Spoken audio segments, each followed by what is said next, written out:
What's up, everyone, and welcome to this episode of Crystal Clear. We have a special guest today who came in from San Diego, and Stefan Burns, who is a spiritual scientist with a passion for health, wellness, and all things mind, body, spirit. So welcome.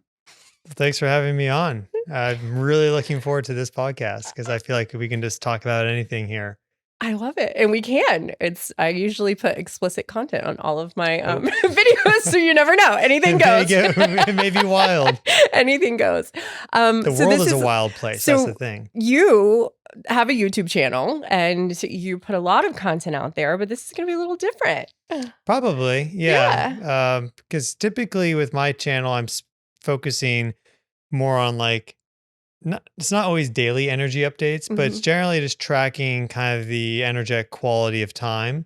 And so I use a lot of different methods for that and kind of look at different zones and areas. So one would just be like, what's happening on the earth energetically? So for that, you need to look at volcanoes, earthquakes, Schumann resonances, even things like weather. Right? People underestimate like how much just like a thunderstorm passing over your area is like a huge energy zap. So we talk about things like that when it's relevant. But then I also bring in more outside factors like space weather and solar activity. And there's so much research connecting how solar rhythms, and there's a variety of them. There's short-term rhythms and then even like 12-year rhythms, 88 to 100-year long rhythms, how those influence human activity, society, civilization, consciousness.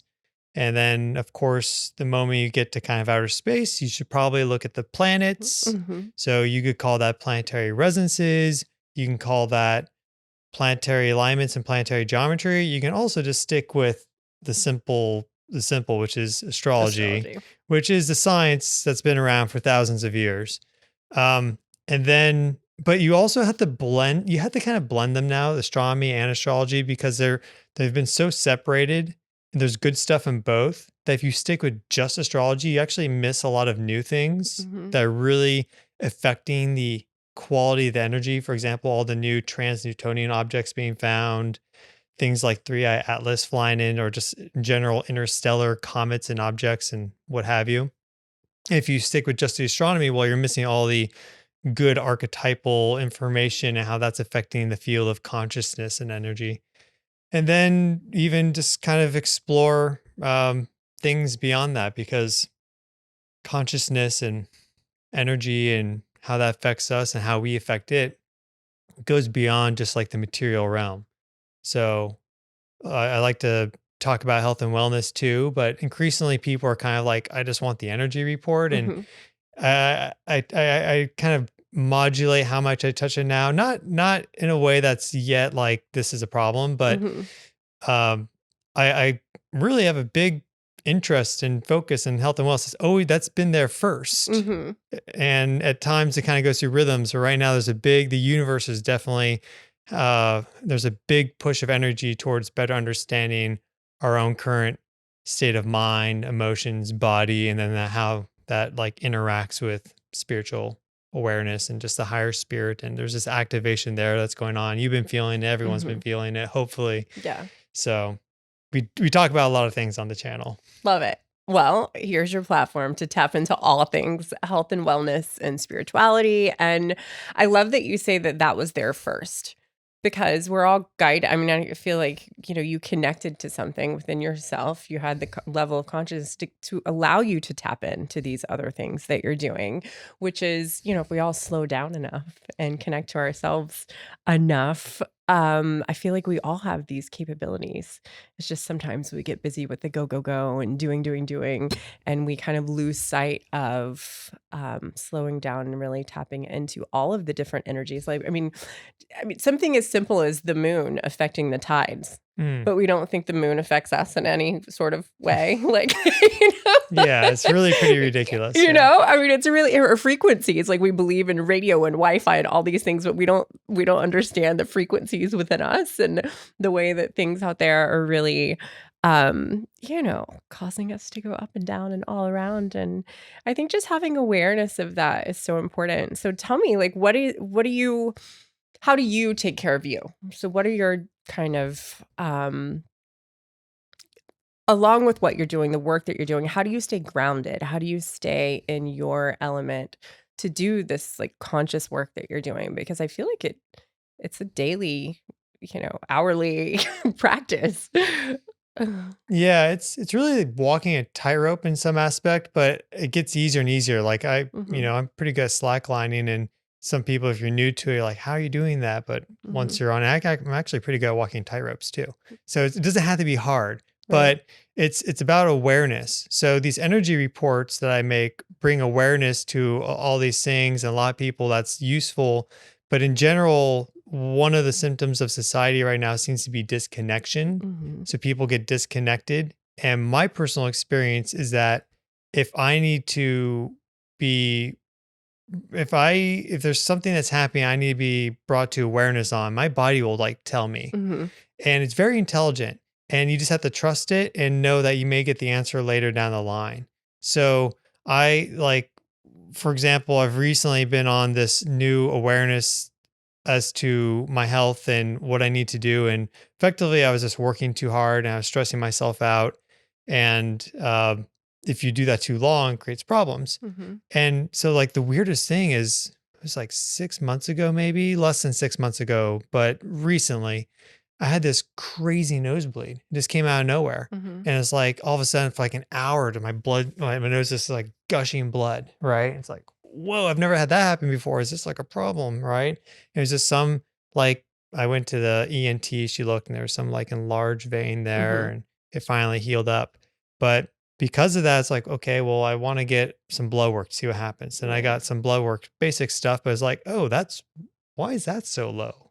Mhm, Why is this so low? So that was kind of like the first little clue that led me down into a new rabbit hole, and also a whole bunch of things that then like branched off from that. And I think honestly, looking back at the time, I was like, why the heck did I have this nosebleed? So it was like, is this going to be a problem? Why isn't it like plugging up? It like mhm. for an hour it kept going. Of course, I think I would be like, I have a brain tumor. Oh my God. Because well, I never get headaches or nosebleeds. So if I ever do, I'm like, oh God, what's wrong? yeah. Well, that's so I go to urgent care. Of course, the moment the guy shows up is when it stopped bleeding. But the whole time I'm sitting there, I'm like having to like do all this. And so, but it was really, I think it was just like my body's way of like, we're going to give you a very obvious signal, and hopefully it spurs you to actually do this. And it was like clearly just body intelligence. Mhm, And I've been following that out. And so the recent culmination is that I was guided, I had all these just little things kind of all pressing on me simultaneously. It's like, okay, I can't ignore this, right? It's about bringing awareness. And sometimes the awareness will be very visceral. And so I decided to do a long fast. I did 6 days. And now we're still within a week of breaking the fast. So I broke it on, what, today's Friday? It's around that Thursday. Thursday. So Today's yeah, so it's Thursday. been 6 days since I broke my fast, but I've already noticed like all these beneficial changes that unfolded that were specific to what I was hoping to heal. And so this is like gut health, and this is liver inflammation and health, and this is like body aches and pains, and just a variety of things. And other things I've learned about. I didn't realize so many white blood cells get effectively cold and then replaced the moment you hit like 3, 4 days on your fast. So Really? like immune system reboot, deep autophagy, where you're cleaning up all the junk in your cells, old cells are going, new cells are being born, like all that occurs basically once you hit that 4, 5, 6 day mark. Of course, you can go beyond that. Um, but it was just about, okay, how can I just bring awareness to this? Because society wants to disconnect us, or at least maybe it doesn't want us to, but it's kind of designed to now. And Yeah. and to pull your awareness from something, because it can be uncomfortable. Mhm. So health and wellness really is also approaching truth and being able to sit with that. And that's tough for a lot of people. I would say most people. Yeah, a lot of people are liars. They like Yeah. to lie, To right? And themselves. And it's not even they're lying to everyone else, it's they're lying to themselves. Like, I'm okay. Everything's fine. I'm just gonna keep doing it this way. It's like, but is yeah. that really working? Yeah, and so it's sitting with that. It's very Plutonian. where some of the myths of Pluto, one of them, for example, is like Mother Hell. It's like the German fairy tale. It's that Cinderella falls down and she's like with Mother Hell. So she's in like the underworld, but she's like this nice old lady and she's just helping her do chores around the house, and Cinderella doesn't complain. And then when she gets sent back up, she's wearing like this beautiful dress and it's like ordained in gold and everything. And the stepsisters are like, oh, I want all the gold too. And they go down there, but they slack off and they get sent back up like covered in pitch and tar. Oh. So during this rebirth and like death and rebirth process, it's really about sticking to like sitting and being within your integrity. And that's like of what you actually need to do, taking on that responsibility and just knowing that the process will unfold. And then if you do that, there's this rebirth, this wealth, that kind of this wellspring that emerges of regeneration, renewal, and you could see a lot of success out of that. I mean, there's a whole bunch of these, like this Pluto kind of underworld archetype has a lot of expressions, but health and wellness is very much linked to that. And these are natural rhythms and cycles. So just like the moon has its rhythm, and just as the sun has its rhythm, we have our own cycles that we need to go through at certain frequencies. So it could be 10 years where you can kind of coast through a golden period, but eventually when that time comes, you should be ready, willing, honoring it, and then going through that, and you'll learn new things and emerge the other side, hopefully a stronger, better person. And isn't it like every 7 years our body kind of goes through like a reboot? Maybe. Yeah, I've heard that. It's like every 7 years there's something that like changes, and we're essentially like all of the cells in our body have completely like regenerated into done like a something new. Like, turnover. done like a turnover like every 7 years, which is interesting because if I think back to like the 7-year mark, like at 7, at 14, at 21, at 28, I had big life things going on during that time. So I've always thought that was pretty interesting. I mean, you take all this with a grain of salt, but I just, I've always kind of been like, okay, that makes a little sense. No, that makes a lot of sense if we bring in some astrology, because the orbital cycle of Saturn is about 28 and a half years. So the quarter periods. So when Saturn would reach a square, an opposition or a square to its natal placement where it was in the sky when you were born, that would be 7, 14, 21. And Saturn is very much also connected with the body because it effectively is connected to discipline and structures and boundaries, and like I have my biofield, but there's my body. Right. That's this is clear boundary here. And it rules over the spine, which is one of the central channels of energy flow. So, and it's 3D material reality. So for some reason we incarnated our spirit into a earthly vessel to experience what Earth is, because we could probably just be like little light orbs floating around somewhere in space, but we chose to have like a very grounded experience. So interesting you mentioned that. It lines up with those cycles, and those are the strongest aspects, typically squares, oppositions, and conjunctions. And okay, so I just have to dive deeper into this because it's really interesting. So the way you describe that, because at like 7, for example, like I realized like living with my mom and my stepfather was not okay. So I asked my grandparents to live with them full time. 14, totally cut my mom out of my life until I was 21. And then I rekindled that because I was moving to Sarasota, and I was like, okay, I need some closure here. I had to at 14 be like, we need to do our own thing. I need to go through this phase of life knowing that like I have ownership over everything and I'm holding myself accountable. And then at 28, I got a divorce. Like I was married. So it was always like, it was like big life shifts. Even at 35 is when I had Brody. And so it's continuing. So I got 2 years until I'm 42. We'll see what happens then. But so I mean, it was like big stuff. So it was really interesting around that discipline and structure and knowing what was like in boundaries. So pretty cool. You probably have heavy Saturn placements somewhere in your chart. I mean, I do. Yeah. You said you're Aquarius, so that in and of itself is ruled by Saturn. Yeah. If we go traditionally, I should have given you my chart before we did this. Well, we can do it. Yeah, we'll do it. But there's a whole bunch of things. And so that's just one aspect, right? That's just the planetary resonances. And so, of course, there's a lot of amazing people doing a lot of amazing work in all these different disciplines. But one of the drawbacks nowadays is that there's very few people that are multidisciplinary. Mm-hmm. And hopefully, I think that's starting to change. Yeah. But that's kind of where, at least for me, that's where like the magic's been. It's Mm-hmm. been like I'm not like an ultra expert in any of this stuff, but there's so much overlap between them naturally, and I've always just followed my curiosity, which has then pulled me into this and this and this, and seeing how. I mean, a clear example is we have a solar modulation of about 84 to 100 years Mm-hmm. called the Gleisberg cycle. And this is where the solar activity will go up and down on that frequency. Mm-hmm. In the orbital period of Uranus is 84 years. And then for Neptune's 164. And they think that Gleisberg cycles are probably modulated by the position of those two planets. So there's that connection between solar activity and planetary resonances, which then you can also build into, you can add in how does that affect the individual and collective consciousness, and also like societal movements, trends, revolutions, things of this nature. Mm-hmm. So yeah, it was just natural for me to like start exploring all these different realms. But health and wellness is really kind of a tough one at times because, I mean, in some aspects, society has never been as unhealthy as it is now, Mm-hmm.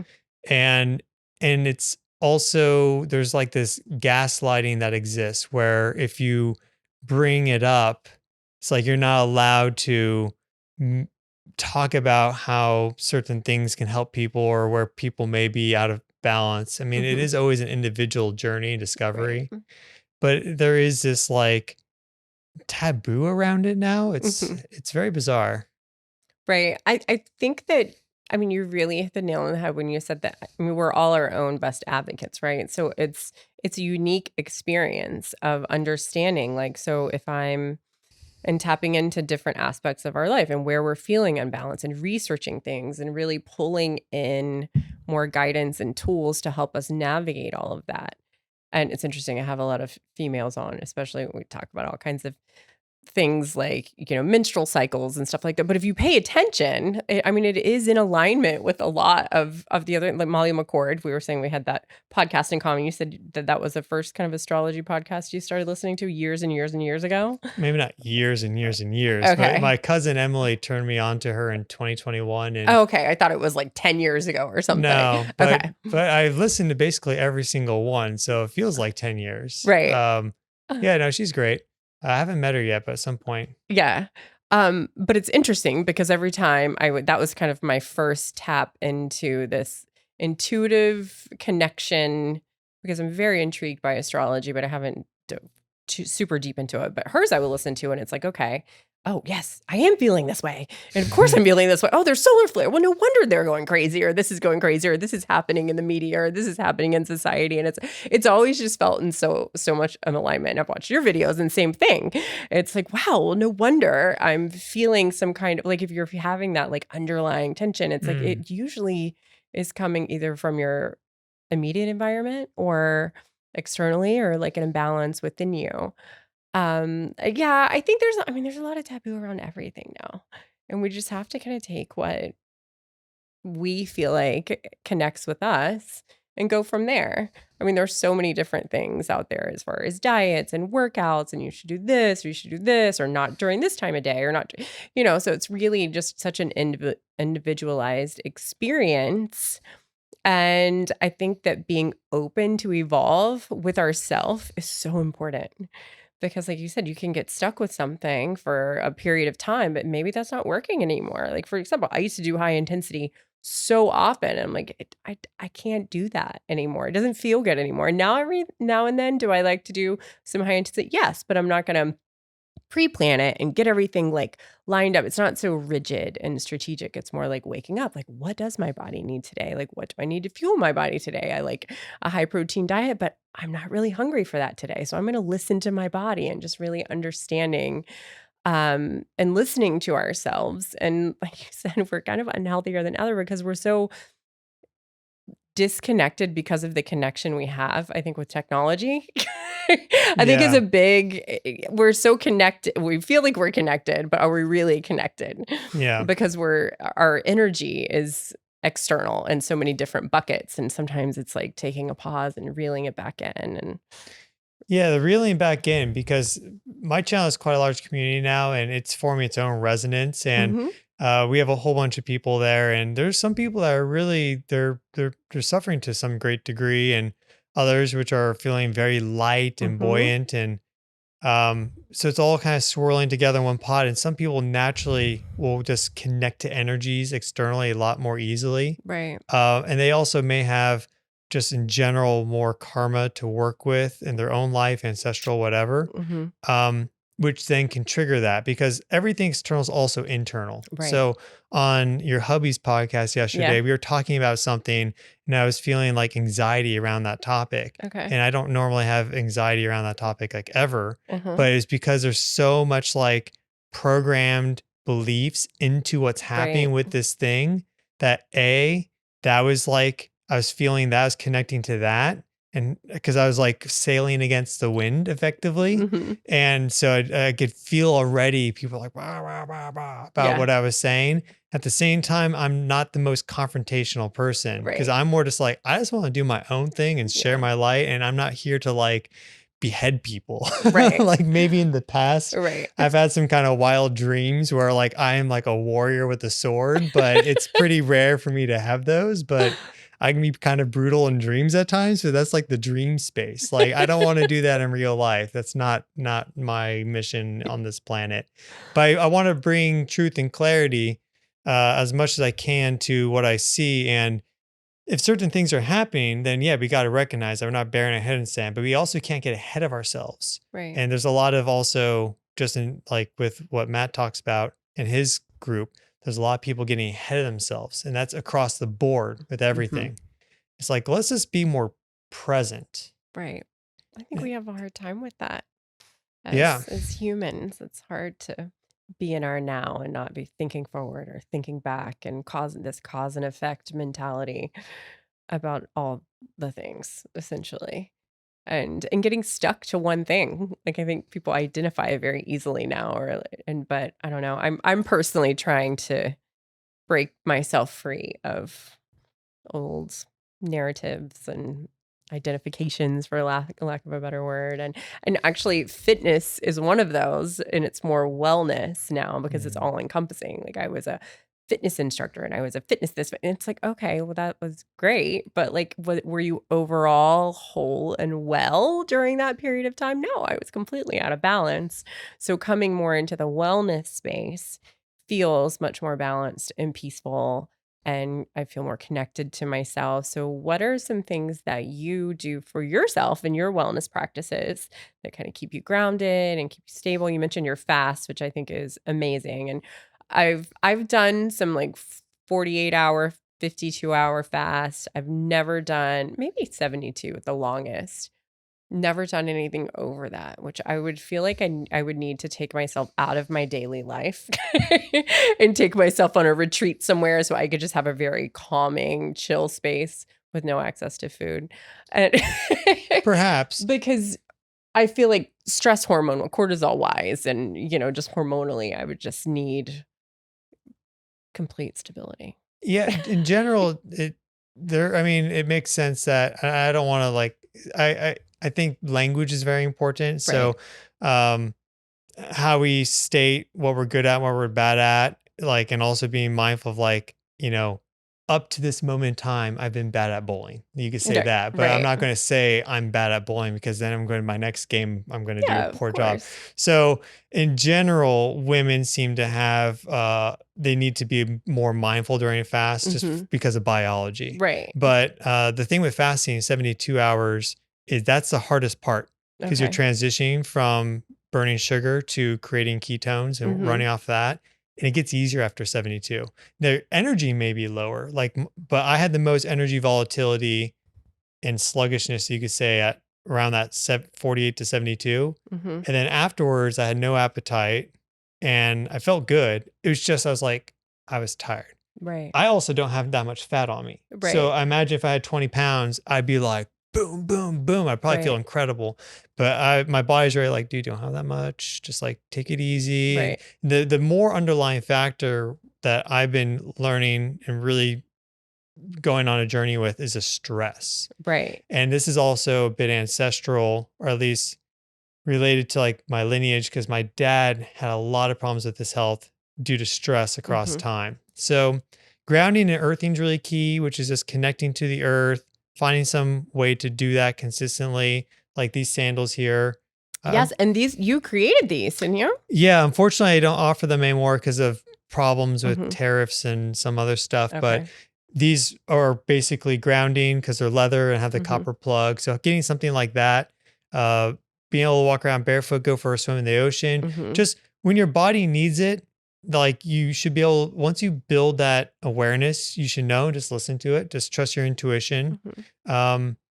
Or sometimes like weird things happen. Like today I was like thinking about making a video before we met up for Pilates, and I was just about to start. I was like, yeah, I got enough time. And then my computer suddenly is like, critical error encountered, like reboot required. It's like, okay, spirit, like I see you. Not the time. That's right. I can do that afterwards. Okay. So sometimes things like that happen. And so I just take those as signs. I love the synchronicities. Yeah. I am a sucker for synchronicities.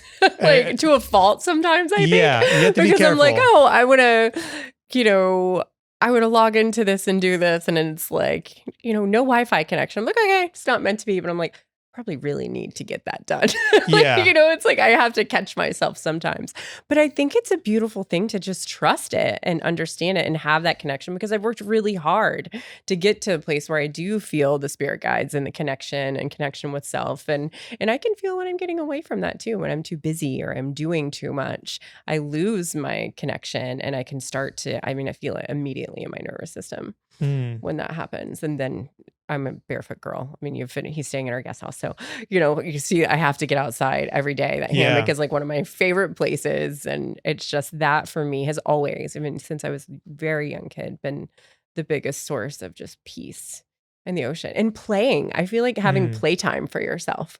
Like literally went to the beach. Last weekend I had a trip, and I had this Thursday and I had everything all planned out, and I was it was a Wednesday, and I was gonna go do this ozone sauna and this flow presso thing. I do this place called a warehouse. It's amazing. You should check them out actually while you're here. There's really cool stuff there, but I'm like, I don't feel like being inside. So I cleared my day. I went to the beach. I played in the sand. I like sat in the sand and I was like, God, it feels so like good. And I played in the water, and I'm like, I think I just needed a play day by myself. And I think that is so important because it really does. I feel like it just recharges you to a different degree. Yeah, there's different types of nourishment. And so one of them comes from the earth, the other comes from just engaging some of these like childlike patterns, and that crosses over like primal patterns. Yeah. And yeah, so there's just, it's really just guided by awareness. It's a conversation. You have to build a relationship with your body, just in your emotions, in your mind, just like anyone in your life. And it's not always going to be easy because, again, like when I'm having this bloody nose for an hour, I'm like, what the heck is happening, right? It's not enjoyable, but you realize the wisdom in it later. And these could be multiple expressions of this. But for the 6-day fast, it was very clear that everything just needed a reset. The immune system, blood, stress on the body, gastrointestinal, liver, just across the board needed a reset. And so when I was figuring out, okay, how do I break my fast? Right. And I was going to ask you that. Yeah. And I was researching into all the different things, and I was putting together puzzle pieces. Now that I was in this space, like universe basically provided me a bunch of information saying like, oh, there's the key and there's other key and da-da. So it's like, now I have a much better understanding of what was happening. And so I was reading just some forums on people, what they broke their fast with. And most people recommended bone broth to start. So I was like, okay, I'll do that. And then I read a post by someone saying I have 2 to 4 eggs 3 times a day on that first day. And my kitchen lights started just flashing like crazy. Like they blinked. I was like, and they don't do that, but like ding, ding, ding. I was like, what? Maybe that's your sign. Yeah. And then I read it again and I was like, I guess I'll do that. And then they flashed again. So like sometimes it's very obvious. And then I found out just like pretty soon afterwards, one of the big things was the liver and how it just been getting sluggish and tired, and liver's like, I just want a break. And bile production specifically, some of the main constituents of that are cholesterol and choline, which are super high in eggs, and eggs won't break ketosis, which you're in. So you couldn't have you. I don't think there's a better thing I could have broken my fast with. They're super high in nutrients, right? So that's just an amazing synchronicity that was relevant. It's not like some life-changing one, but it was like so perfect for that. And it was just given, which that I take as a sign that I'm on the right path, which 100%. helps to confirm your faith and keep you going and not fall into this doom spiral, which a lot of people are in, unfortunately. Right. And it seems that sometimes that happens so you can bounce out of that. Or like for me, I was having all these body symptoms to the point where that's what finally motivated me intrinsically deep down to like, I'm going to do the 6-day. It was going to be 7-day, but I broke it a day early so I could fly out here without stress. Because the bigger thing was stress.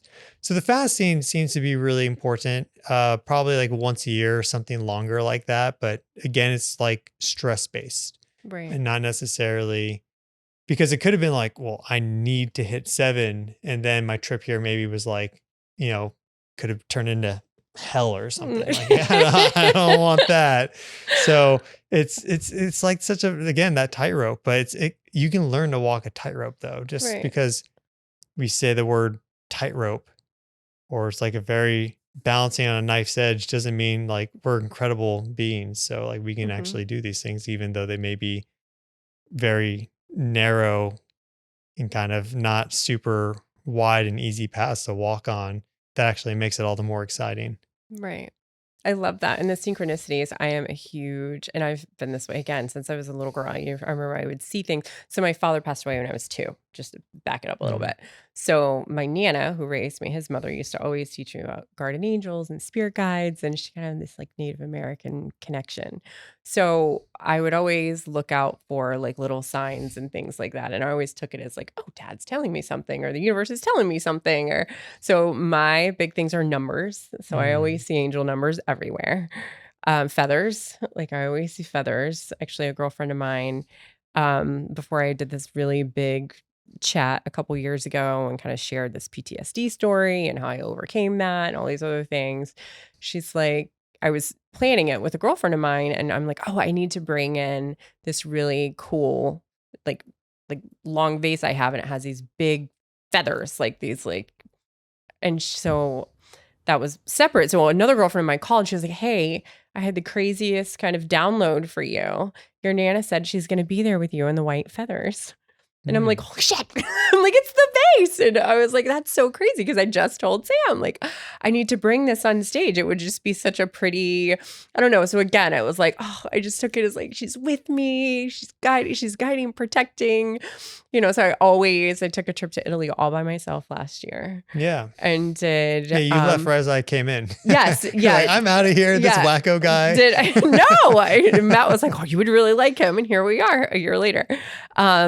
But yeah, I went on this yoga retreat by myself. Met my girlfriend Hallie there, but we were so funny. We would just like stop in the middle of Rome and be like, oh my gosh, do you feel the energy here? Like people probably thought we were crazy. We were just like stop and like just soak it in. And every time we did that, there'd be this crazy breeze or a certain smell. And I mean, it was really intense when you're intentional about it. And then we got to the Umbria where our yoga retreat was.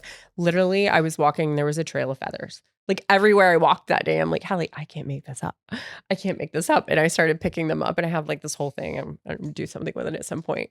But I love that, to talk about these synchronicities, because it's real.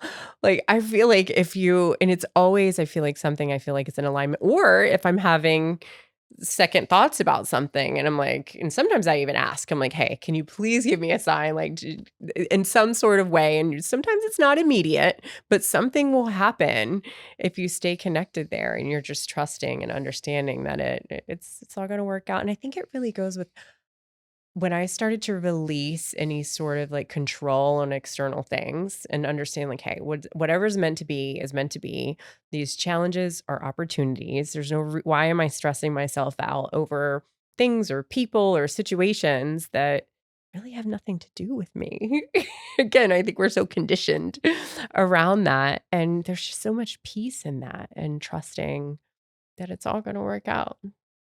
Yeah, and that's some of the unique energies that we're in right now. If we talk about the planetary resonances, Hmm. is Neptune's 160, I think it's 168 years.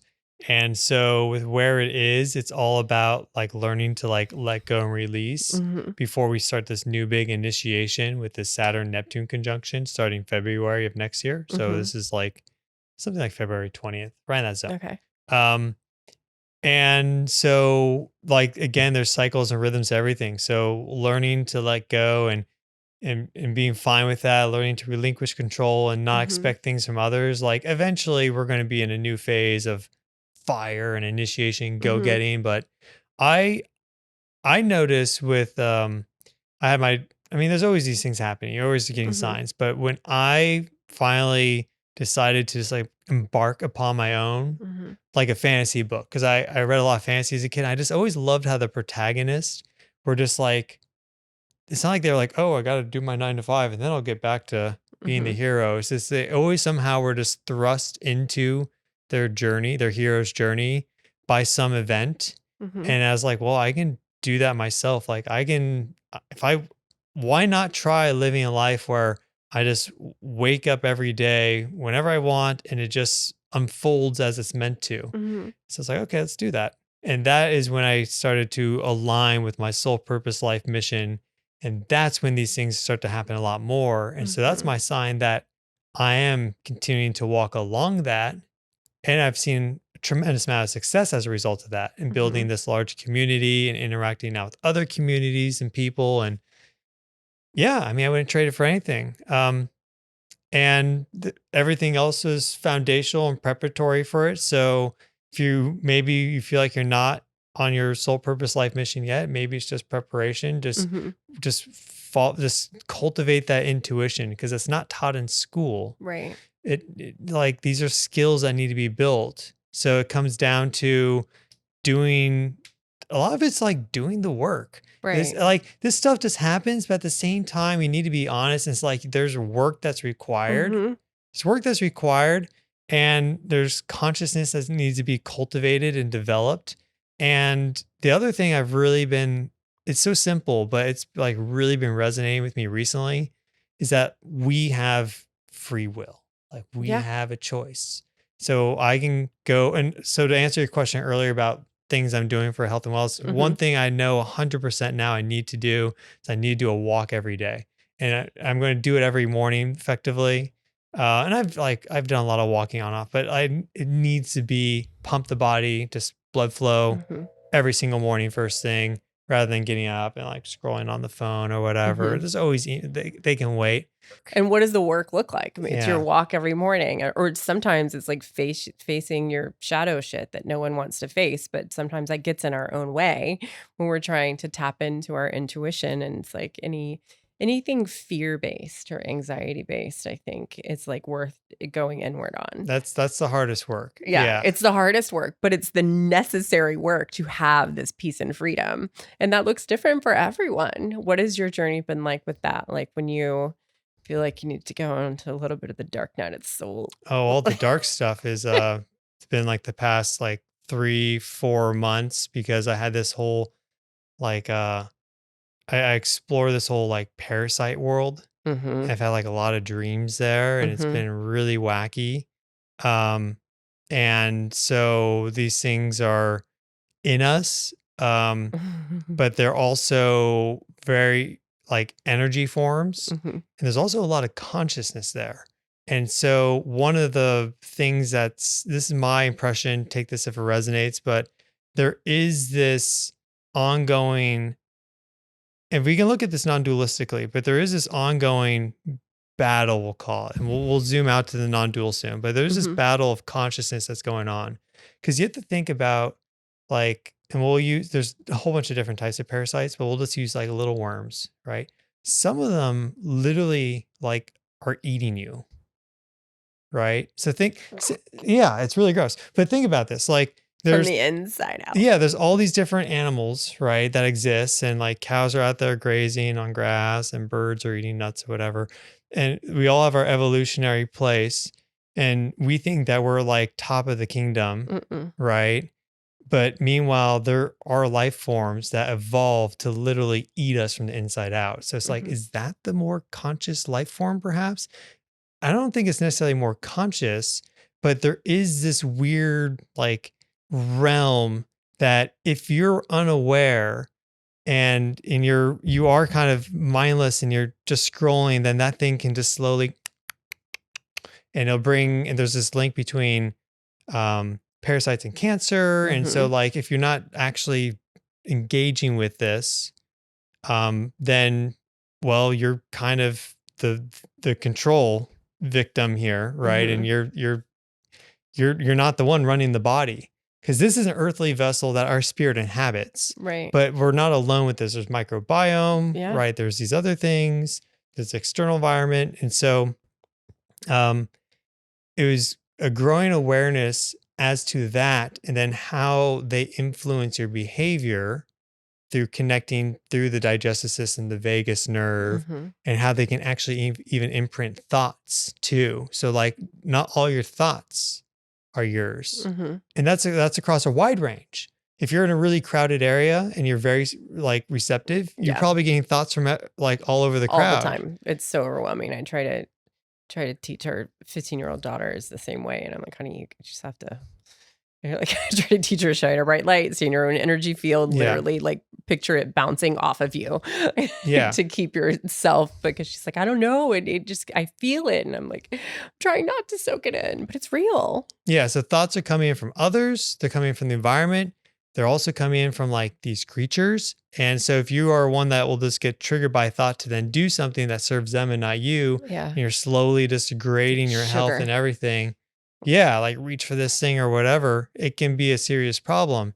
So we use the word battle at the beginning, but if we go non-dual, it's really, for me, it became, okay, they helped bring a greater awareness as to the true power of my consciousness, because now provided something to kind of like work off of and strengthen off of, just like going to the gym strengthens your muscles. Right. So this is, and it's interesting because you look at the United States, and for some reason, everything online is like, oh, there isn't a problem in the United States.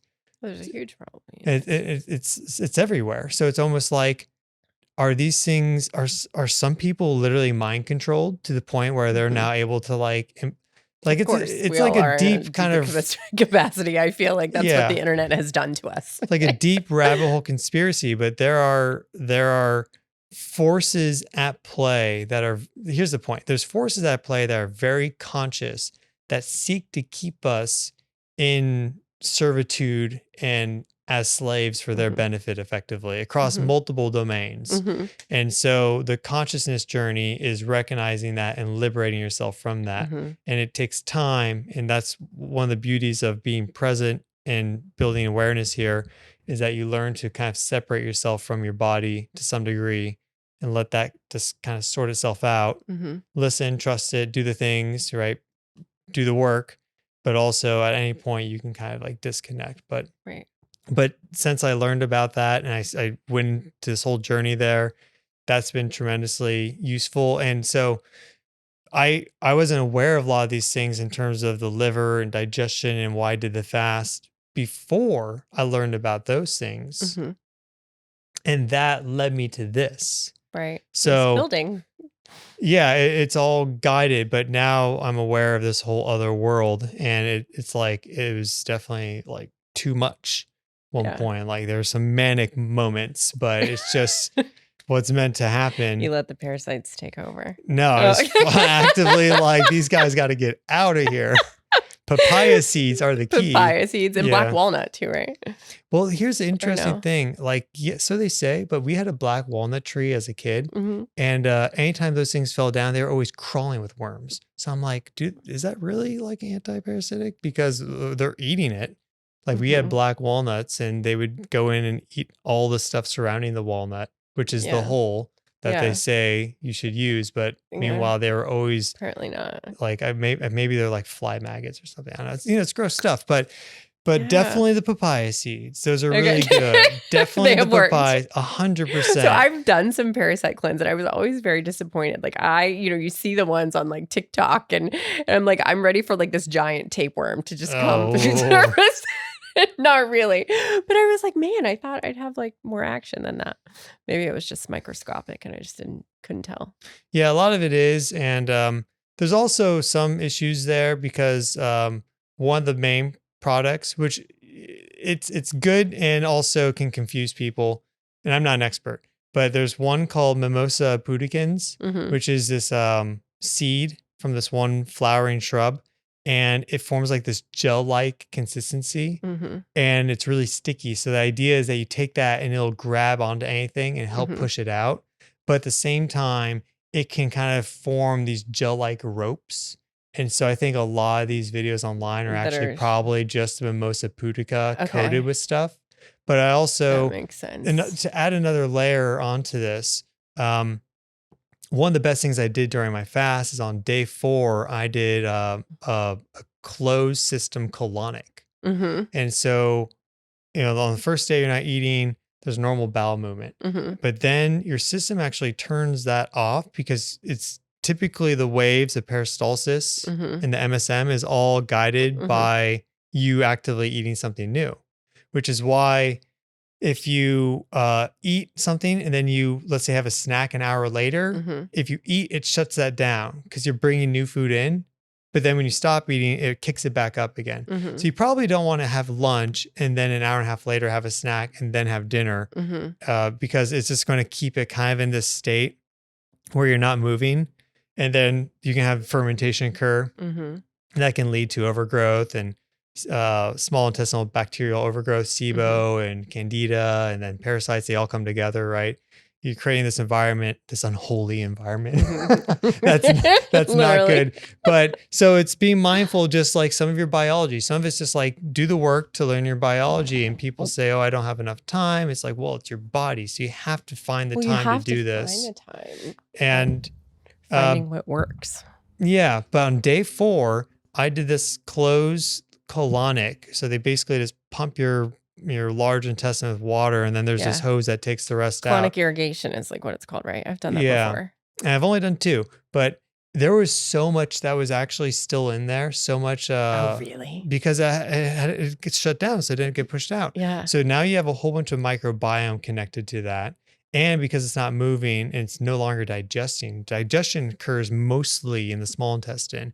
So it's like fermenting, like you don't really know what's happening. So a lot of people do a long fast, like let's say 5 days plus. And I looked online, like long fasting for SIBO, because I was having problems with SIBO, the small intestinal bacterial overgrowth. And people were like, yeah, it didn't help, it actually made it worse. And I was like, this is weird. Like the microbiome should like nearly die off completely. And the good guys should have a better time surviving than the pathogens. So the symbionts should do good. The pathogens should basically go away. So what's the deal? I don't think these people are doing a colonic. So I did the colonic of like, massaging this and like we hit these pockets of inflammation. It's like, whoa, what's that? Like push it all out. So there was nothing, as far as I know. After that, there was basically nothing in me. That had to feel so good. It did. It felt really good. I'm one of those people, if I don't go to the bathroom, I would freak out. Like, I don't know, even the young girls that are like, oh, I only go like once a week. I'm like, first of all, literally you're full of shit. Yeah. Second of all, okay, like rest and digest. Like what? Like I feel like that's almost like a nervous system thing that keeps it all like bound up. Yeah. I don't know. I think I would just, I don't, it's like every time you eat, I And feel that's like the other it awareness. should be like in what it goes in must come out. What goes in must come out. There should be a cycle to that. But like you said, so being in the fitness world, everyone, there's different fads out there, like eat 5 times a day or eat after this or eat after that or have this amount of protein in your body. But like if you're just pushing your body through all these protein shakes and stuff like I was at one point in time, but not eating enough fiber and like you're just trying to meet these certain like goals. Yeah. Um IIFYM if it fits your macros or whatever. yeah.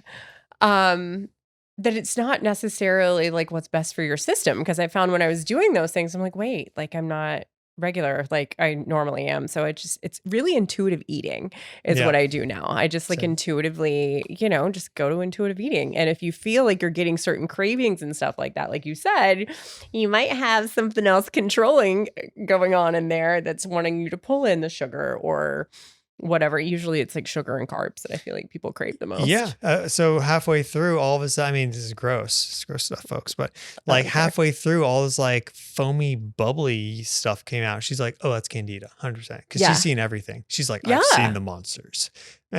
So like, it's like, oh, okay. Like I knew this was kind of an issue, but like, how do you get rid of it? But this was so mechanical. I loved how it was a mechanical way to solve the problem because you can take antimicrobial herbs. I've done all those things. Right. But it was just like go on a fast, get everything into an autophagy in a regenerative state, and then just flush it out. And then when you refeed, be very mindful what you're refeeding with. For me, I needed more liver support.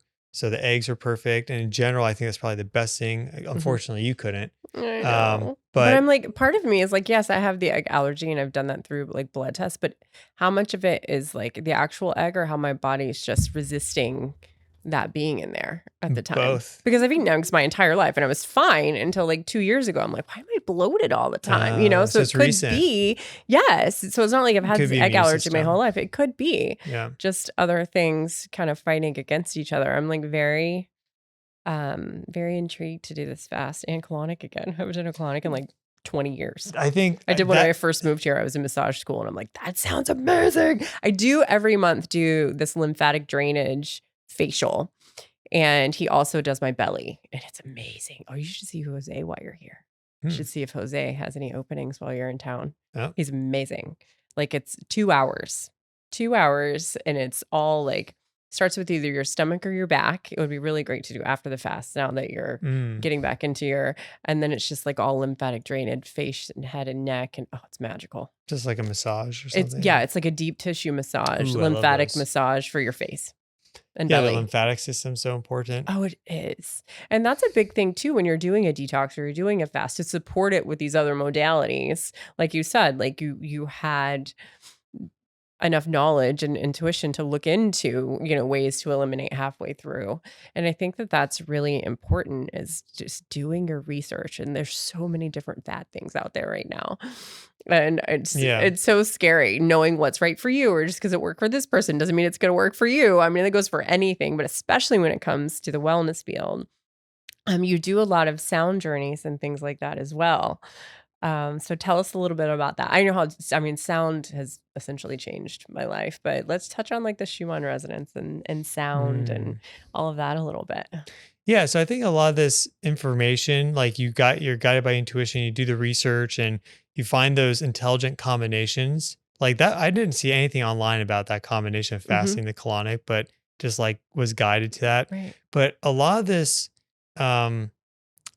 awareness and info and guidance, I think just kind of exists around us. Like with my journey of going from just a normal job and just like jumping off the cliff and doing that leap of faith, I really have been guided by, I feel like I've been guided by Mother Earth to do this and be her messenger. And so one of the first things I researched into, I already had an interest and I heard about them, but that was the Schumann resonances. Which if the audience is unaware, it's these extremely low frequency energy fields that exist naturally on the planet. So low frequency means a low cycle rate. So 1 hertz is 1 cycle per second. There's like 1, 2, 3, 4. So the foundational mode, which is the strongest, so like think the bottom of a pyramid, is 7.8 hertz on average. We could say 7.8 to 8 hertz. The range is like 7.2 2 to 8.8. But this overlaps with some of our base brainwave frequencies. And then the second mode, which is like the next level of that pyramid, is 14 hertz. But the range would be like 13 to 15. It's kind of like a band. But you're not seeing mode 2 at 12 hertz because that's pretty much outside the range. Then the next level of the pyramid, mode 3, is like 20 hertz, and then 26, 33. These overlap perfectly with our brainwaves, and the higher frequency brainwave states are those that are linked more to trance states and meditation states and higher consciousness and more creativity. And there's a lot of stuff out there for like 40 hertz binaural beats, and they just chose. The reason why they chose 40s is because some researchers chose 40 hertz, not because that is the specific frequency. You do have the 39 hertz Schumann resonance. So ideally, these people would actually be doing 39 hertz binaural beats and not 40. 40 is probably close enough to work. But so seeing like research for them being guided by other things is important to be aware of. Like that, again, that combination is really, I feel like that's the key with life in general, is to take things and combine them that aren't being combined. But those energy fields connect all of us together simultaneously at the speed of light. So any information that's existed in the past could have theoretically been uploaded to them. And because they're stable, being generated by lightning strikes and various other things, which are always happening geophysically. I think probably if someone really connected to them, it's probably you could figure out how the pyramids were built by connecting to the Schumann resonances. And it's not like a direct, like, oh, you can just plug in and get the info. But I've had interesting dreams where I've like gone way back in the past. And when you're dreaming, specifically REM sleep, like those dreams, your brainwave frequency connects to that foundational mode of the Schumann resonance. So I was in resonance with the earth, and I had this dream from like Australia, like 60,000 years ago. And I saw this big flightless bird, and I just knew that we coexisted.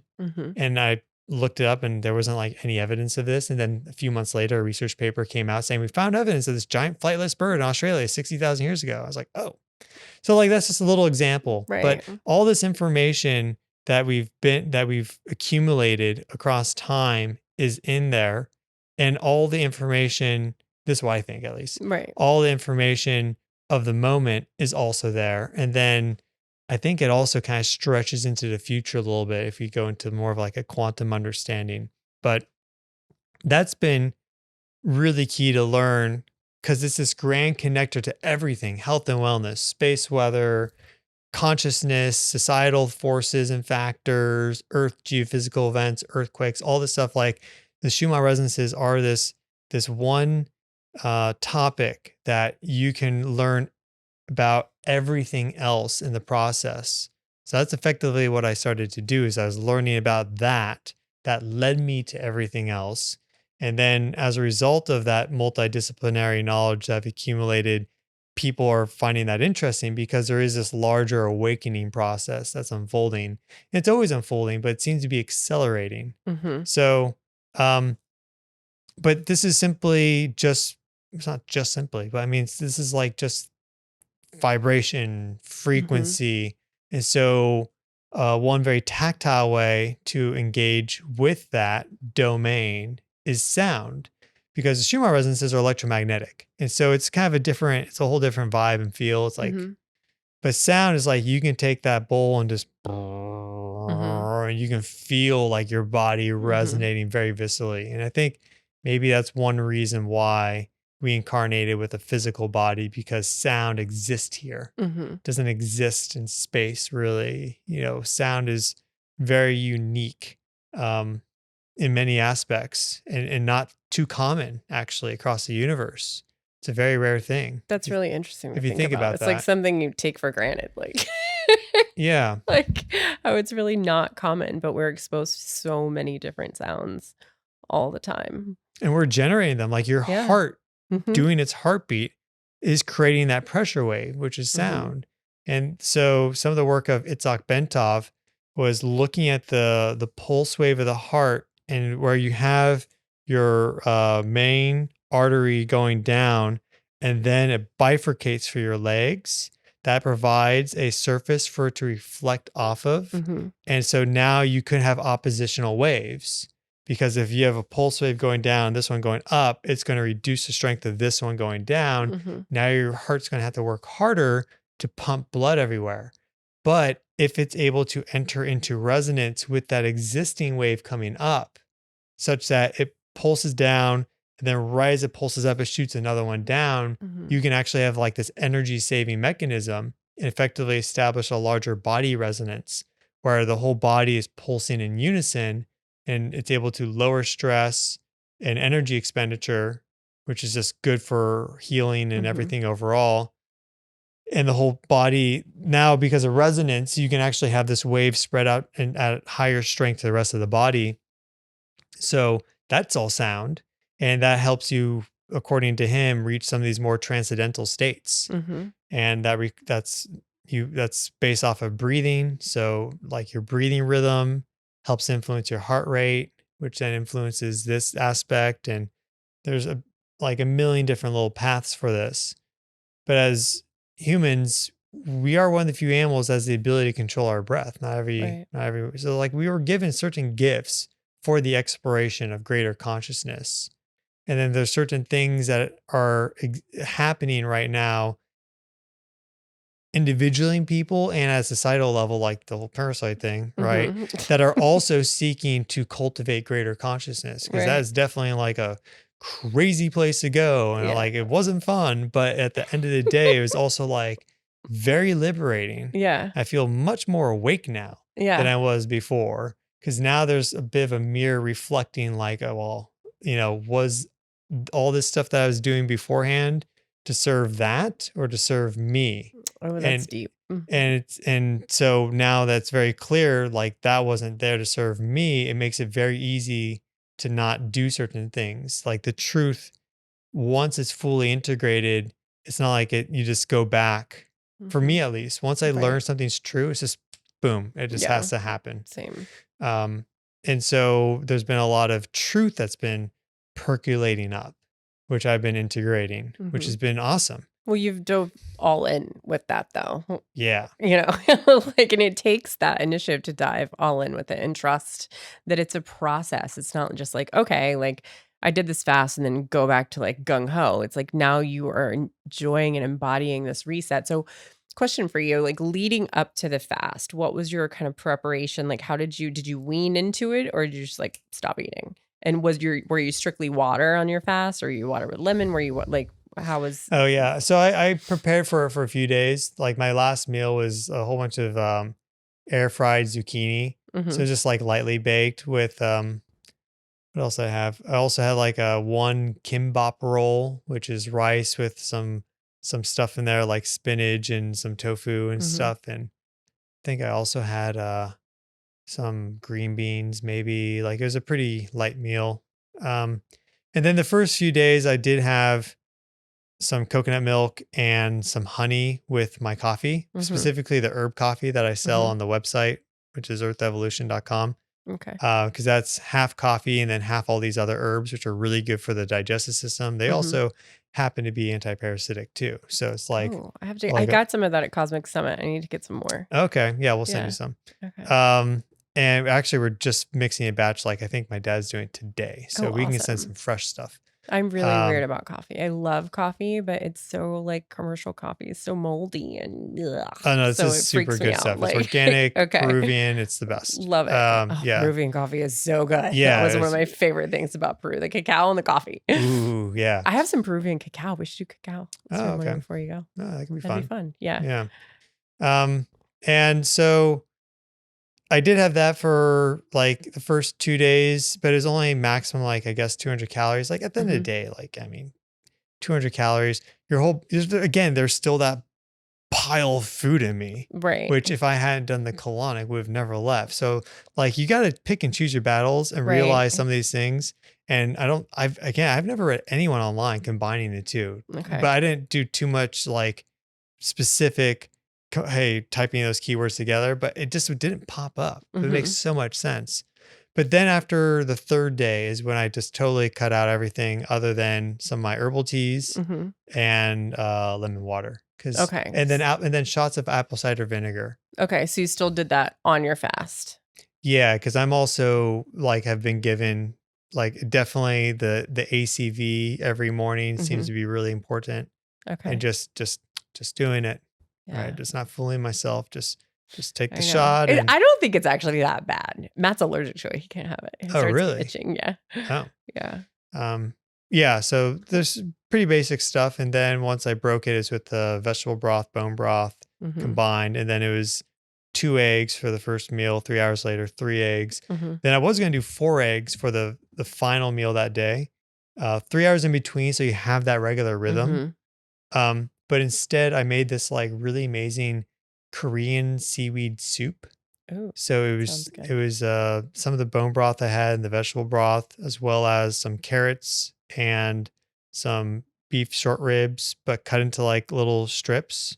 So no boneless, just kind of like little strips. And then I didn't have the proper seaweed that you typically use. It's like this thick seaweed that you have to hydrate first. I just took like the roasted seaweed packets because that's what it has. Like we love seaweed. Yeah, but it was great. It was so good. It was totally cooked and very easy on the body, but had protein and collagen and all this. And then the next day I started to incorporate some more plant-based stuff. So tempeh, I love tempeh because it's super high in protein, fiber, and then more vegetables. I started bringing like green beans in and other things, and it was pretty seamless. Other than at one point when I think that first meal I had, I then like one of the breakfast. I think the next breakfast I think was hash browns, potatoes, and green beans.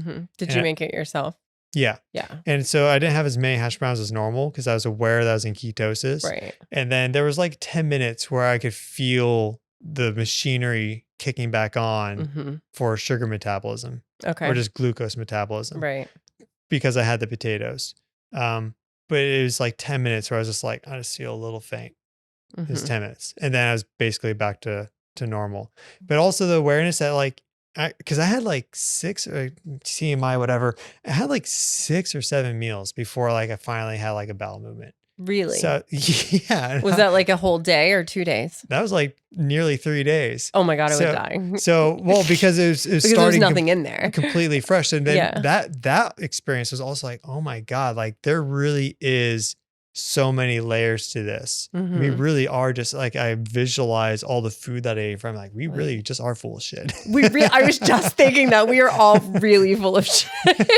Kind of freaks me out. It's just what it is. And so being mindful, that helps me at least to be even more mindful of everything that's going in, because it's got to be good stuff. Well, I mean, if you think about it from an evolution standpoint, we're not meant to eat as much as we eat. Yeah. You know, I mean, if you think back to like hunter-gathering, they probably ate maybe once every few days. And I feel like we've made it like a big meal for sure. Like a big meal. But, you know, it's interesting. Again, the conditioning in me is like, oh, I exercise, so I need to do this, or I need to, you know, it's just breaking that conditioning and just being open to the flow. I really want to do a fast. I read this book, I think Dr. Mindy Peltz, I believe is her name, Fast Like a Girl. Because like you said, like women's bodies are very different than men. You guys have a 24-hour hormonal cycle. We have a 28-day hormonal cycle, give or take. So I think just finding the right time and energetic space and, you know, being mindful of the stress, like you said, I think is really important with that. Because if we're stressing or, you know, if we're putting ourselves in stressful environments when we're not fueling it appropriately, it can be like cause everything to go a little haywire.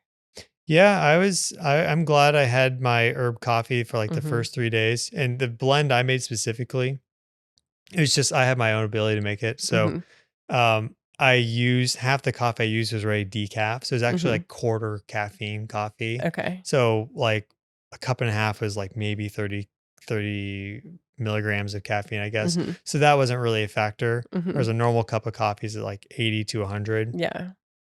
But having a little bit of, it was coconut cream, like just straight coconut cream. Having a little bit of coconut cream in there and then honey, it's like, you know, I think it actually help things be easier. Right. I feel like that'd be easy. And because again, I think it's like habitual reactivity. Like I want my like comfort, something warm in the morning and my chill time. And I think that would be, even if it's like warm lemon water or something, but something to just, I don't know. I feel like that's like my quiet time in the morning. It's I like that. definitely smoothed out the energy of the morning, like just the actual metabolism.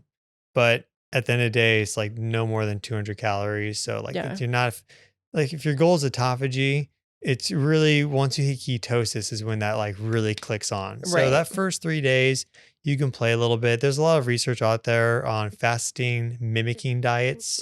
Like Dr. Walter Longo did a lot of research into this. I'm not sure how much he has. Some of the YouTubes. Yeah, I did a lot of research into fasting years ago, like intermittent. That's when I did a lot of 24, 48 and that single 72. I've done 24 and 48 fast since then, every now and then. And I'm often intermittent fasting. So I don't like schedule it. It just happens. Right. Same. But definitely I'm going to be doing probably a 5 to 7 day fast, probably at least once a year minimum, because it was just such a good reset. And I'll just do it when my body needs it. It may need to be every 3 months for a period if something is happening. But probably at least if you want to avoid maybe a big knock on the head, probably like once a year is a good time when things are quieter to do that. And all the baddies which you don't want, right? Like they need food now. Right. And like we don't need food now. Right. So it's like just tell the parasites to shut the They're guiding you. It was a gross journey. The whole time I was like, I'm not enjoying this. But it was definitely in the dreams, I had some wacko dreams. Like, oh my God. Oh, I have crazy dreams anyway. Sometimes I wake up and I'm like, did I even sleep? Like, was that sleep? Is it considered sleep? Because my dreams are just wild sometimes. But that was confirmation I was going in the right direction because I had some of these dreams before. So one in particular, like I had that dream beforehand, and that was guidance to look into this stuff in terms of my immune system, blood circulation, and then the whole parasite thing. So that's people in the United States. It's like, oh, it doesn't affect you, so it's never talked about. But this is actually, I think, one of the biggest health problems that's out there right now. Right. And then once you kind of do I don't want to say assault, but once you like do a big thing with that, then you can kind of settle into just like more maintenance stuff and just being mindful of that. But general, like if you've never even thought about this once or anything, especially if you've traveled to like tropical places where they are more aware of this to begin with, and like some of the ancient medicine, like ayahuasca is natural for like anti-parasite for that. I've never done it, but a lot of these things either. I think it would be awesome, but I'm a little bit scared. Yeah. I think you have to be careful. I don't know. I think it would just be like a private environment. I think it would be okay. I don't think I want to be like in a big group shitting and puking all over the place. It can be wild. Yeah. Yes. I've heard some, I mean, I've had a lot of people in my network have done it. And I'm like, I don't know. I feel like the spiritual experience would be incredible, but I'm a little nervous about that. I also feel like that purging aspect is more if you are out of alignment. So if you've done a lot of this stuff beforehand, then you don't have quite because like a lot of people have a lot of upset from taking mushrooms because they start to work. Yeah, because that starts to work with the microbiome and stuff. But I mean, I personally have never really had too much upset from that. But if there's more imbalance there, it'll bring that up for you. Yeah. And so, but that's not 100%. Don't think because maybe you don't get nauseous that you don't have a thing that you should just at least meditate on. If it's not resonating, you're not feeling it, hey, that's great. You're not, that's not the journey that you need to explore at this moment, if ever. I'm really curious as to how many people are going to be Googling or chat GPT and Google. Don't chat GPT it, please. Yeah. Don't do that. Everyone's going to be. I don't know why people are using this tool personally, but this is my own personal, like, I just don't see the value in it. It really, I'm very resistant to the whole AI thing. I don't know. Maybe I'm very resistant to it. I think we're just not going to think for ourselves if we keep utilizing to think for us about everything or come up with an idea for something. And I don't know. Yeah. I mentioned, I I'm maybe working on some new app on like creating a zodiac, but really helped me with my research. And this guy reached out and he's like, I have all the systems to be able to do this. And it's like, great. But then he sent me like an outline that was written by Chat GPT. And hey, this is just me, but I just immediately got ick. I was just like, oh, like you couldn't even write this yourself, bro. And you know, Chat GPT has this very clear, like, it's not this, it's actually that. And that's the language. The moment you see that, you know it's written by it. And I'm just like not a fan. The AI tools that I've used have always been like Notebook LM is really good because you can put in different research papers and it'll create a podcast you can listen to. Okay, that's really cool. And some of the image generation stuff I can be useful. But when it starts to come like, what are your thoughts on this? Then I'm like, I don't know. It's just pulling from all the junk online. Yeah. And it's again, I guess you can use intuition and sort through it. But I would rather, I don't know. I've always liked forums. I want to read comments by people and then let my intuition filter through. Right. And I just want to see like the public forum. Yeah. And I think there's something that goes with that connection to other humans that we need. Like we need that human connection in these conversations. And if we're just letting the computer or the app or whatever do all the thinking and commentary for us, like we're going to totally miss out on that and lose it. Not that it's not a good tool for certain things, but I don't know. It'll get better and better. Feel like I have some sort of like pretty heavy resistance towards it right now, which whatever. I'm rolling with it. Me too. It's my own prerogative with it. And I'm just putting my feet in the grass and carrying on. One more example is you know, they have these AI search results now that pop up. They'll pull from various things and give you like, here's like your combined answer. And so I've never used that before, but I think it was today or yesterday, where I was actually looking through that. And then one line in particular, I was like, oh, that's interesting. So I then clicked the link that I actually like pulled from, and that person wrote that thing as a comment, but then they added a laugh emoji showing that it was sarcastic. Right. And that's not so the thing it's not to do. Even a fact. But the AI took away the laugh emoji and presented it like that's the thing. Meanwhile, this person wrote that like that's not the thing to do. Right. And so this is where we don't know where this information is coming from. That's the key. It's like really important that like if I didn't do that double check, now I wasn't going to act on that information at all anyways, because I did this just like, let's just see what this thing looks like, because I never really used that tool yet, the new search assist. But if I didn't do that double check, you wouldn't know. So I want to tap on this because I think it's really important to go along with like the maintenance part of what we were talking about when it comes to like health, wellness, eating, parasite cleanse. So you have a pretty clean diet. Tell us a little bit about what your food preferences are and why you choose that. Yeah. And it's very individual and unique. I'll just throw that out there, but yeah, for each person, but just curious as to what works for you. Yeah. I mean, and a lot of this boils back down to the pandemic in 2020, because that's like, if I had to look at my life, that's when I got the most sick in February 2020. Like that thing hit me like a freight train. And then I had an immediate shift, like within a month or two, to being a vegetarian, which is interesting. So I learned a lot through that. Because I learned to enjoy like all the different soy products and how that actually can be good for men. Like it has all these phytoestrogens, but I've actually found that it can work pretty well for guys. You just have to be mindful and incorporating other foods and a lot more vegetables. But then I got to a point where I was actually now encountering nutrient deficiencies. So I included back meat, but I only included beef, lamb, and fish. And I was actually starting to eat salmon and fish a little bit before that. But I think about, I want to be, you know, there's this idea of like judgment and balance. I don't want to just be consuming a lot of animals just to like, let's hit a goal.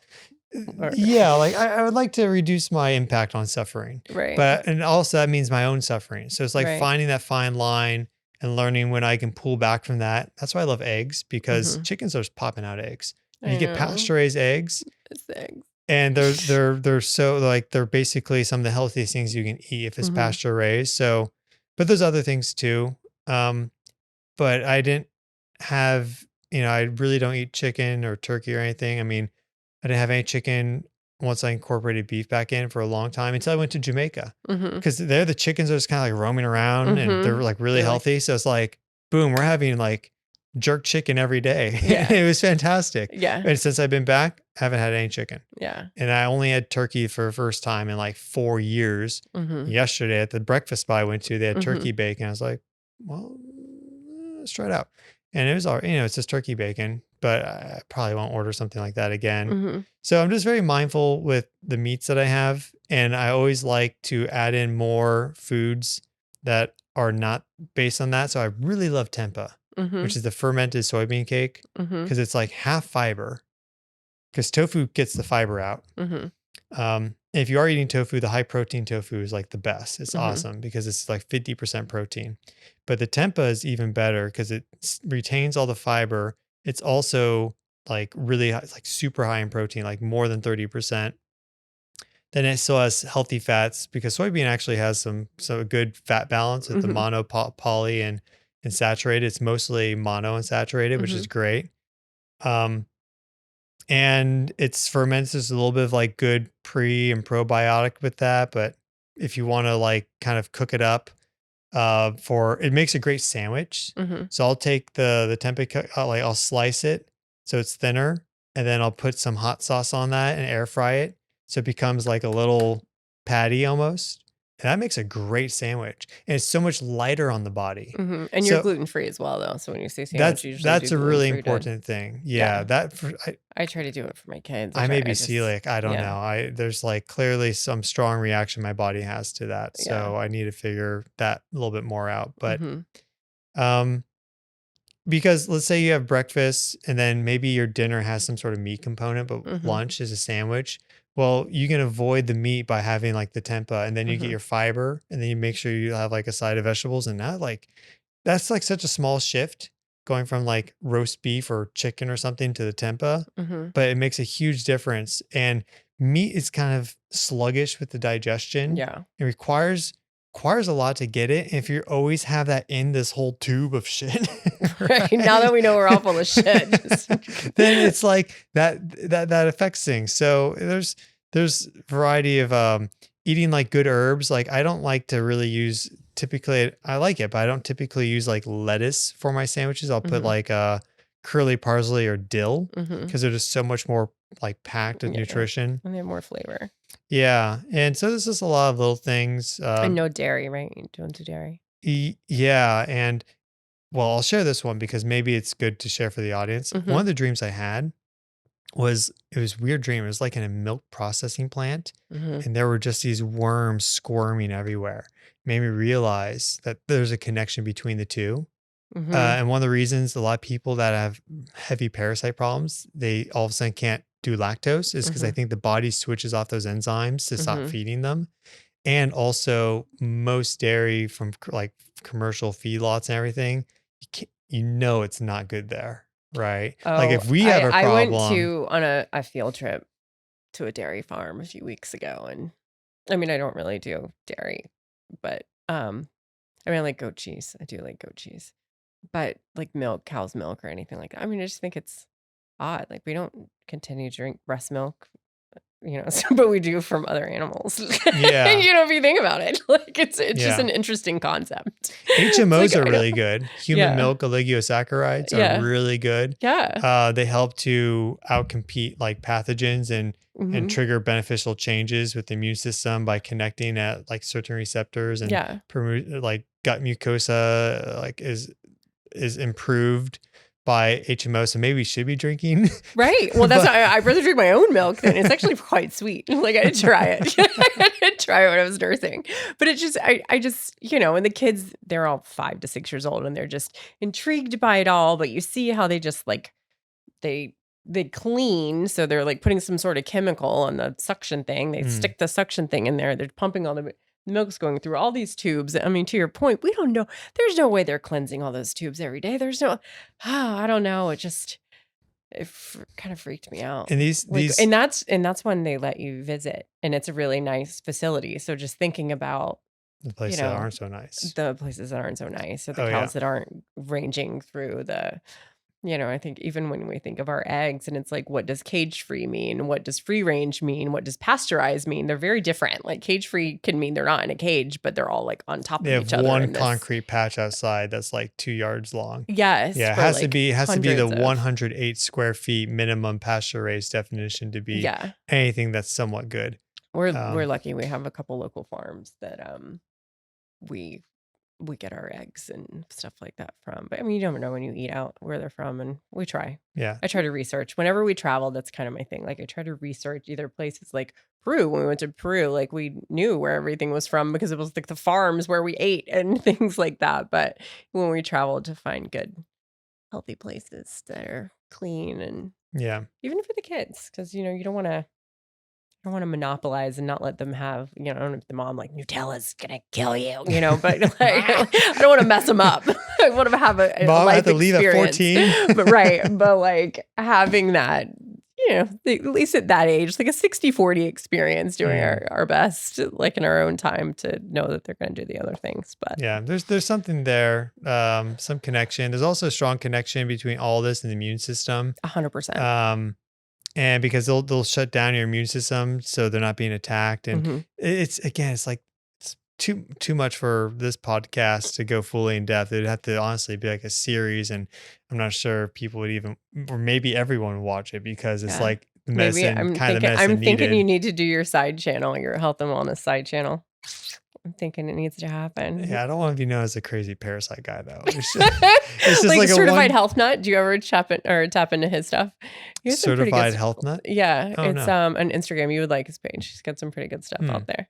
I'll just send it to you. There's this different. I guess that was the thing I was meant to learn the past 3 months, and there'll probably be some new thing in the future. But yeah, that hopefully that whole phase kind of. I think this fast has really helped in some of the things I've done. And there's if anyone's watching is interested, they could check out, and I'm not affiliated at all, but there's this full moon stack from Cellcore that has 3 different components. So that's the one that you and Matt did? Yeah, I did it for 3 months at one point in time, and Matt did it actually for his Lyme's, and it really helped. He has Lyme's disease? Yeah. Oh, okay. Yeah, and this was like 2 years ago. So he's connected to that? Yeah, but I do it when I feel like I need to. After Peru, I did. There's a lot of tartar. Like, so I did did a full moon cleanse. I actually just did one a couple weeks. I feel like the Cellcore is just it's gentle. And they give you the binders. I really like that great. one. Yeah. Is that the one that you do? Yeah, I have it right now. Yeah. Working through it. But I also bought the official, well, not the official, but like the more pharmaceutical stack that, it's hard to get these things in the States because they're all because of dumb pharmaceutical groups. But in other countries, it's really easy. It's like over the counter. So this is ivermectin along with like benzodiazepine or something like that. And then there's another one starts with the Z's, like Zenitol or something, but all 3 of them effectively work synchronistically together to shut down the ability for anything to metabolize glucose, but not you. So I did that full thing, which is like a month long. And then that overlapped with my fast for 2 days. So and that was 3 days, 3 times a day. So supposedly, you're shutting down the ability for any of these things to take in glucose and function. And then going into a fast where you're not bringing anything in, well, you're really starving it. Then now you're really doing a final starve off. And then I started the full moon protocol a couple of days before the fast. So I also overlaid them, and then I had the colonic, which if there was anything that was like, well, we can congregate here because there's there's a pile here that maybe we can just kind of feed off this until it's over. No, flush that out. So I don't know what came out like at the end of the day, because like there's no way to see this stuff, right? I don't know. I think you'll have dreams about it, though. I think the problem's been solved. If there was one, I think it's been solved. But I don't know. It's just such a weird, disturbing gross topic, and I don't want to talk about it. I really don't. I If really there's don't. anything you want, first of all, where but I know I need to, which is why Right. when you said fears and everything, it Yeah. clearly brought up a lot of latent fears for me. I was having these Yeah. dreams. I was like having some of these manic episodes. So it's also this resonance equation. Mhm. And when you finally get to a point where it's like you're coming to balance with yourself, then you shouldn't be able to even be open to that attack vector anymore. Right. And that's Well, really then- driven by consciousness of that free will decision of what frequency do I want. Right. And sound can help you with that. And because Awesome. now you can experience all these different frequencies, like what feels good, what doesn't feel good. Mhm. Like, so that's how it kind of all combines together. If people are listening to this and like, this has been to some wacko conversation all over the place.